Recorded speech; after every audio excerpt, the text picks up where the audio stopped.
What's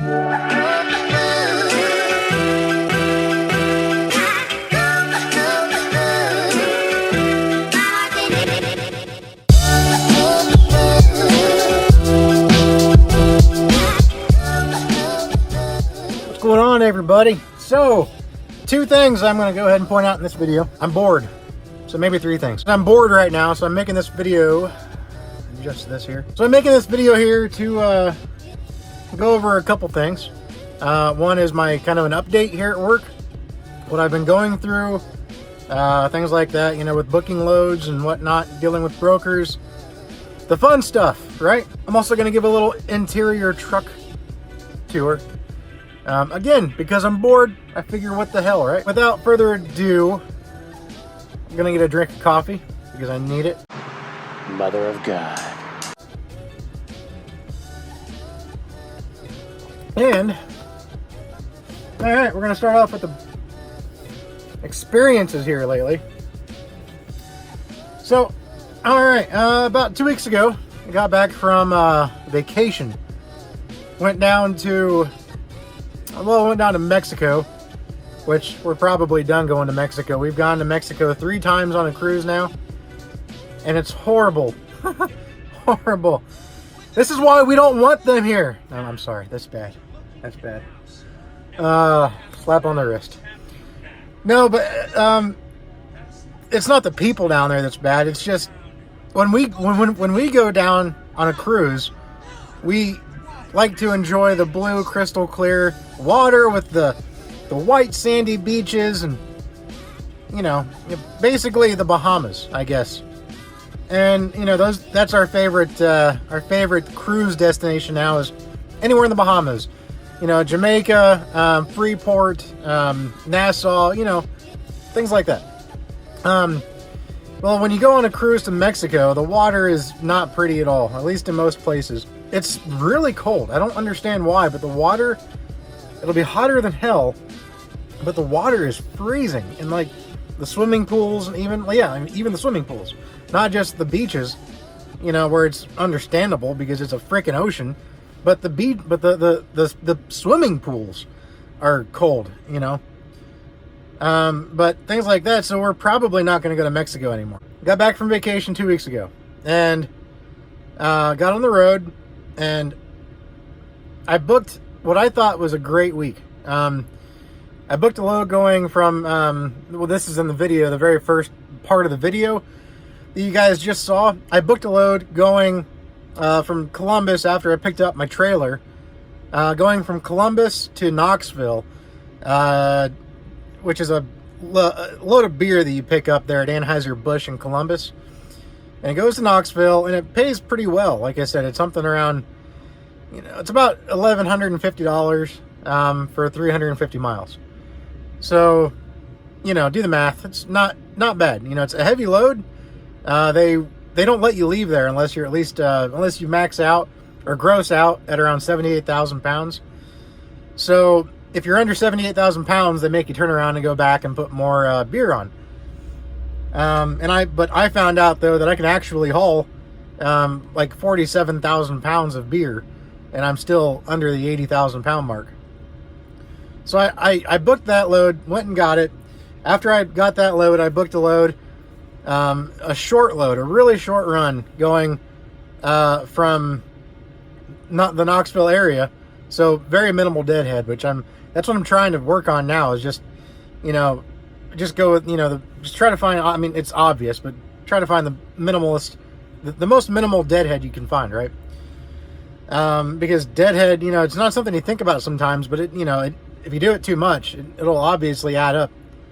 So I found one in Knoxville going to Dacula, Georgia, and it was only like 150, 160 miles, but it paid $800. So, you know, I was like, yeah, what the hell, man, we'll do that. But the load had it was technically a 3-stop load, but all 3 stops were at the same facility in Dacula. So that's, you know, I hate multi-stop loads because I know crap can go wrong really quick. You know, if one receiver is tardy with, you know, getting you loaded or unloaded, then it could screw you for the rest of the week. I mean, because then you'll be late for the next one, then you'll be late for the next one, and it has a very high probability of going south quick. So unless it pays really well, to me, multi-stop loads just aren't worth it. But this one was going to the same facility. And I figured, well, all right, we'll go there. And he told me that, it might be 3 different docks. The brokers said that. And each drop had its own appointment time. So I said, okay, that's, it's going to the same place, so that's great. It was going to a Publix, a grocery warehouse. And when I got there, the night before, because one thing I will give Publix is they have a giant parking lot that you can go and take as much time as you want there. You can take your 34 there if you want to. I mean, it's a great parking lot. It's a great area, at least the one in Dacula. They really have it set up there for the over-the-road driver. But it all went to hell once I had to go to my first dock. They give you the dock door when you get there, right? And when you get there, like when you sign in at the guard shack, even though I got there the night before and went to bed, they gave me the doors for each individual dock door. And that was all well and swell. Lo and behold, when I went to the very first drop, there was somebody in my door. So I had to go to another door. It wasn't a big deal. Got there. The first 2 docks only had about 4 skids each to take off. And each one had its own lumper. Luckily, they were prepaid, but think about that. Each one had its own lumper. It took like 3 hours for each dock. 3 hours. And because of that, a load that I had booked to go to after that one canceled on me. And that load was going to get me back up into the Midwest, back to Ohio. In fact, it was going to unload only like about 20 miles from my house. So I was going to go home after I got unloaded and then book a load for the next day. But it canceled. It canceled on me because I don't blame them. It was with Schneider Logistics, and I don't blame them one bit. They had to cover the load that day, and it wasn't their fault. It wasn't my fault. It was just one of those things, But the broker was really cool. He told me if I ever needed anything, if I ever want to load, if I'm ever somewhere that I'm having trouble finding loads, or if I find any Schneider load that I want to take, to give him a call personally, and he'll set me up. So, pretty cool guy. So he had absolutely no hard feelings, for me not being able to carry through with my original commitment. So that was good.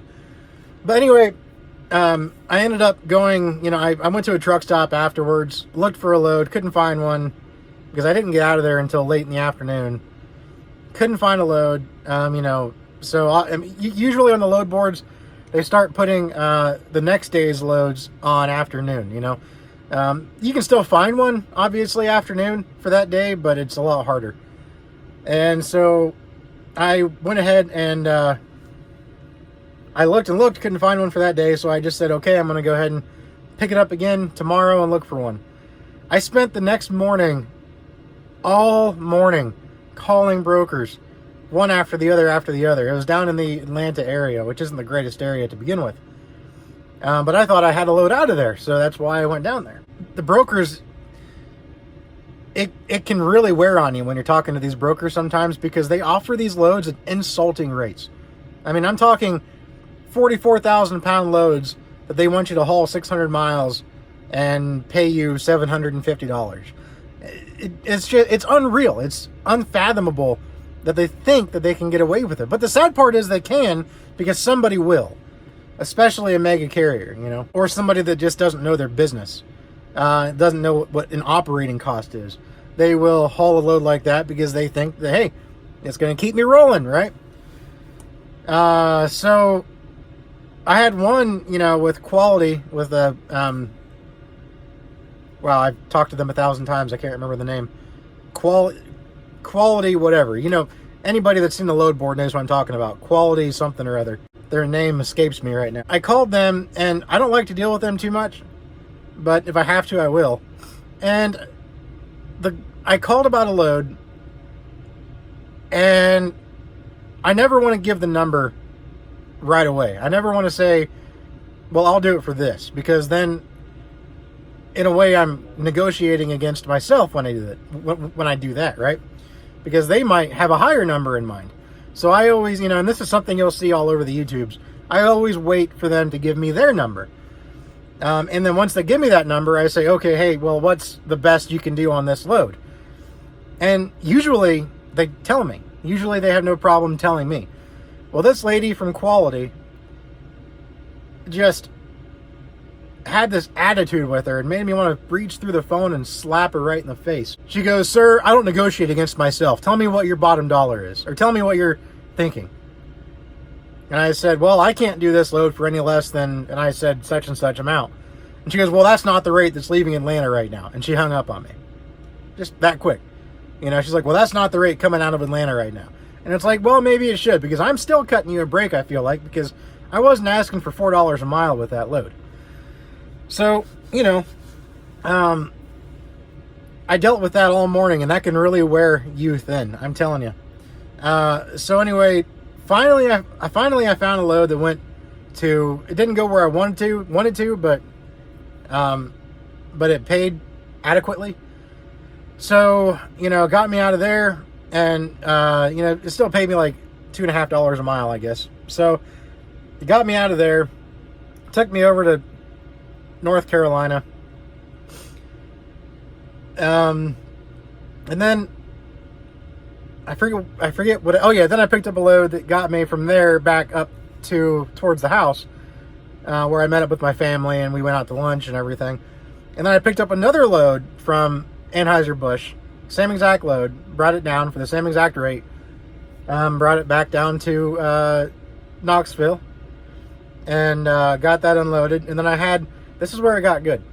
I picked up a load, which I booked this load like 6 days prior to it actually, picking up. So I was surprised that it was even as high as it was to begin with. But it was a load that picked up in Kingston, Tennessee, about 100 miles from Knoxville, and it went up to Johnstown, New York, which is between Albany and Syracuse. And normally when you see a rate that's really good going from down there, automatically you think it's probably going to New York City, when it's paying as well as this load was. But I looked it up, and no, Johnstown is in upstate New York. So immediately I called on it. It was a load going a total of about 750 miles, and it was advertised for $2,200, and I got it for $2,250. I mean, it wasn't much. I tried to get him to throw another 100 on there, but $2,250 was all he would do. But $2,250 was exactly $3 a mile, which isn't bad. And he told me it was going to be a 10,000 pound load. Again, not bad. So I go ahead and get to the pickup in Kingston, and it was only 1,000 pounds, 1,800 pounds. It was 1,800 pounds. And it was 7 skids of tortilla chips going to a Walmart DC in Johnstown, New York. Well, I was empty. I drove empty for $2,250. I drove empty. For only 750 miles, $3 a mile. That's not bad. That is not bad at all. Now, of course, it was hard to find a load out of Johnstown. I delivered that this morning. It was hard to find a load out of Johnstown, or out of the area, because I consider it basically New England, and anything that is in that area, and you want to go back to the Midwest, you're going to be lucky to get $1.40. But what I'm doing though, I was low on hours on my 70-hour clock. I was down to about 15 hours, and I'm like, you know what? I am just going to go ahead. I went ahead and found a load on Uber that picks up in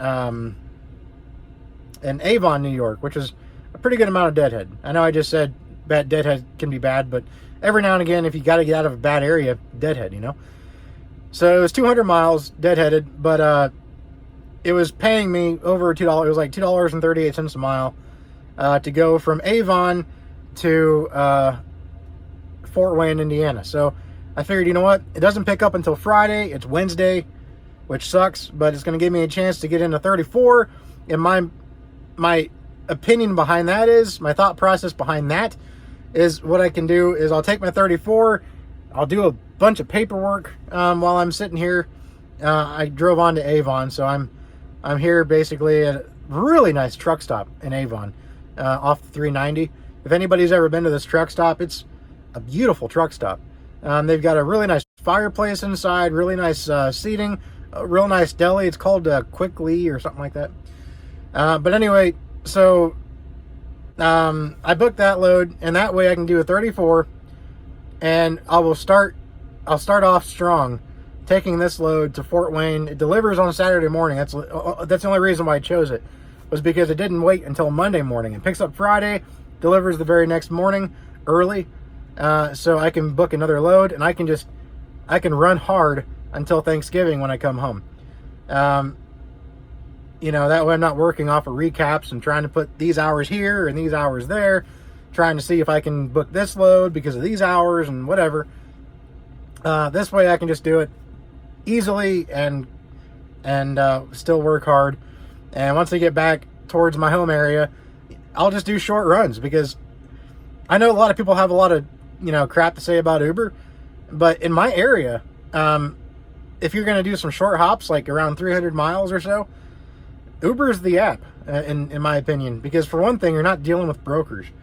You just point and click. I mean, you can call and give them a rate that you'd like, but they'll never call you back. For the most part, it's just point and click, you know. And there's loads all over my area, all the way up until Thanksgiving, that are paying well over $3 a mile, you know. And so I can just stack those up and hardly use any fuel, and it'll be good to go, you know. So that's what I'm going to do. That's my plan, and that's where we are. So now, with that part of the video out of the way, let's do a little truck tour, and then we'll be done. Let me get another drink of coffee here. By the way, Dunkin' Donuts coffee. Dunkin' Donuts coffee, not my favorite, but that seems to be what all these truck stops are going to nowadays, is Dunkin' Donuts. Let me flip the camera around here and we'll do it. All right, so here we go. This is a truck that probably nobody has ever seen before. I don't think anybody's ever been in a Cascadia. These are so rare out here. I'm sure nobody has ever been inside a Cascadia before. So I figured that I would give you the ability to see what the inside of a Cascadia looks like, because I know truckers are rarely ever in a Cascadia. Major fleets never buy them. You never see them on the road. So here is an inside scoop of the Cascadia. Stop it! The dashboard. See, I like this truck. I like it has, I don't know, I guess you can call it kind of more of an owner-op spec, in my opinion. I like the chrome gauge bezels rather than the black bezels that you see in a lot of the more fleet maintained trucks. The only thing this doesn't have is it does not have power locks. Power windows, power mirrors it has, but it does not have power locks. But I think I can get over that. My dirty floor mat, it's got this little thing right here that makes the truck go faster every time you move it. That's kind of nice.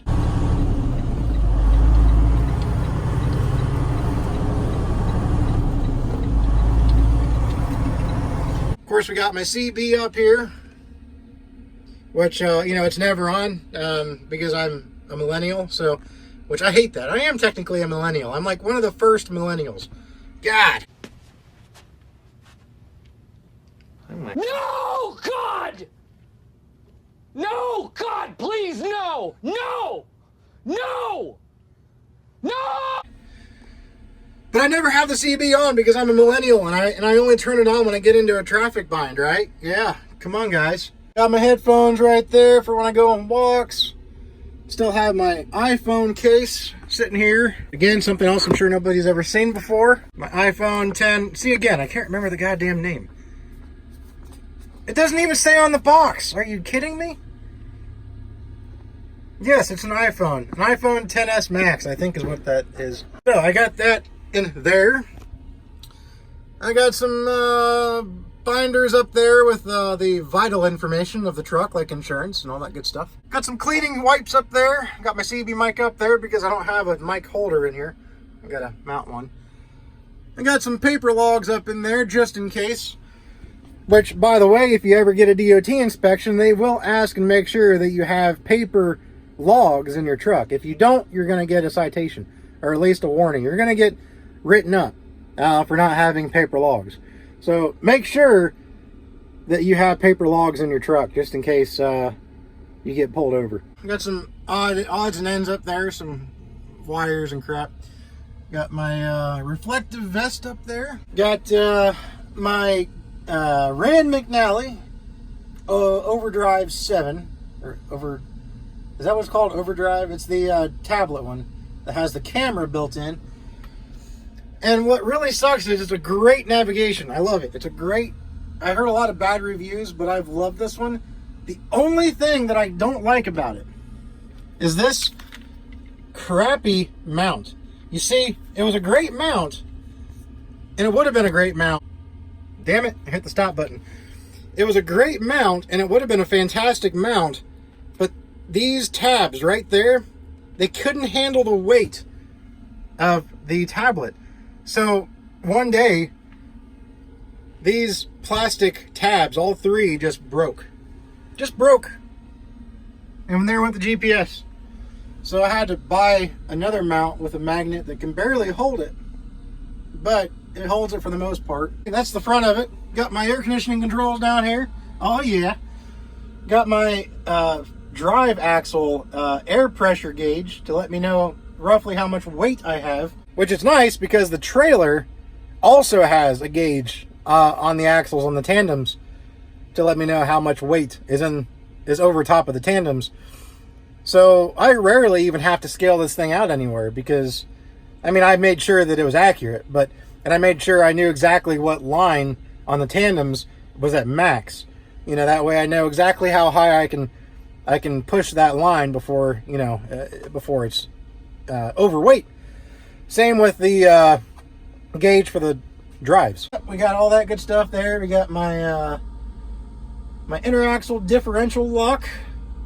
We got my fifth wheel slide, and we got my lower and raise air suspension. Got my Bluetooth radio, which I will replace at some point.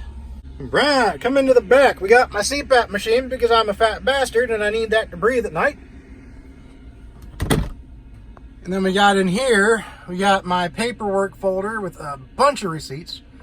We got a lot of coffee in there, which I can't use because this stupid inverter can't handle a coffee maker. So I got to buy a new inverter. It'll handle the microwave, but it can't handle a coffee maker. This little bowl right here is what I use to make my eggs with in the morning. I just throw a couple eggs in there, scramble them, throw it in the microwave, and voila, it's delicious. And of course I got my vacuum, got some ketchup for those eggs. Got my laptop right there, kind of buried. Got some shelving, which again, the refrigerator I don't use right now because the inverter I have is on its way out. And it can't handle the refrigerator turning on and off. So, I don't know why, because it can handle the microwave. But I'm going to buy one of those clean, pure power inverters and put in here when I do buy one. Of course, we got my shower bag and my hoodie. We got my trucker's flannel coat. We got the coffee right here, which again, I'm going to take another swig. A swig of coffee for the working man. Oh, that's getting to be a tired line. Let's see here. Whoops. We got my eggs. We got my water. We got some hot dogs. We got some cheese for the eggs. We got some cauliflower. Cauliflower rice, by the way. And this thing right here is not pop. It is, what's it called? It's basically, it's carbonated flavored water. Zero anything in there. See that? No sugar, no anything. I mean, it's really a good it's a great substitute for soda. So I'll put that right in there. I like this little refrigerator. It's pretty nice. Oh, we got my microwave right there behind the coffee, which I gotta say, there's not many things about this truck that I don't like, but this is one of those things. There is not a single cabinet in here that is wide enough to put my microwave to leave facing out at all times. You know, like be able to strap it and whatnot. Every time I have to use it, I have to pull my microwave out. Oh, I know, first world problems, but I got to pull the microwave out and use it, you know? It's not like I can just leave it and whatever. All right, that pretty much does it for my truck. You know, got the bunk here. See, I like that diamond, that diamond design padded look that are in some of the more well-equipped Freightliners. I do like that quite a bit. I need some new buttons though for those window covers. The buttons I need new window covers. The covers have become worn and deteriorated, and the buttons are falling out. See on that side too. Yep. There we have it, boys and girls. Got my work boots right there because I am not a liberal. And then I got my tennis shoes there for when I guess I feel like being a liberal. But yeah, and this is my view right now as I sit and wait for my 34 and for my next load. And Avon decided to be one of those truckers that nosed in this time. But that's only because I didn't want to stare at a parking lot for 2 days. And I'm sure I'll probably go for a walk later. It's chilly here. Man, it was bad this morning. This morning, there's a hill that goes up into the Walmart. Anybody that's been to the Johnstown, New York Walmart knows the hill that goes up there. But this morning, they had a horrible ice and snowstorm. Not horrible, but they had mostly ice anyway. And trucks were spitting out all over this hill. And it caused an hour-long backup to get in. And luckily I didn't spin out because they had salted it by the time I got to it. But they didn't salt the downhill part yet. So trucks were like, everybody was creeping down this hill because it was just a sheet of ice. And some trucks parked it. They just parked on the shoulder and just wouldn't go until a salt truck came by. It was really bad. But we got her there, got her unloaded. A lot of guys were late to Walmart appointment because of it, me included. But they understood, so they did not make us all work-ins, which was good. That's, you know, I gotta say, I like Walmart over the past year. They've completely changed how they handle drivers. You know, it used to be they had a lumper that you had to pay for, and it could take forever to get unloaded even if you were on time. You know, now it's like, now there's no lumper fee at any Walmart DC, and it's you're in and out, and you know, pretty quick, within an hour or two. My favorite though is Costco. That's my favorite warehouse to go to. Costco is the best. It's anybody that's been to a Costco can you know tell you why. They are the most efficient grocery warehouse for making deliveries to of any grocery warehouse I've ever been to. I've never been in a dock door at a Costco for more than 30 minutes. Never. So I do like going to Costco's. But anyways, with that said, this is probably a long video by the time I get it all pieced together. Y'all have a good one out there. Be safe. And we will talk at y'all later. Take care, guys.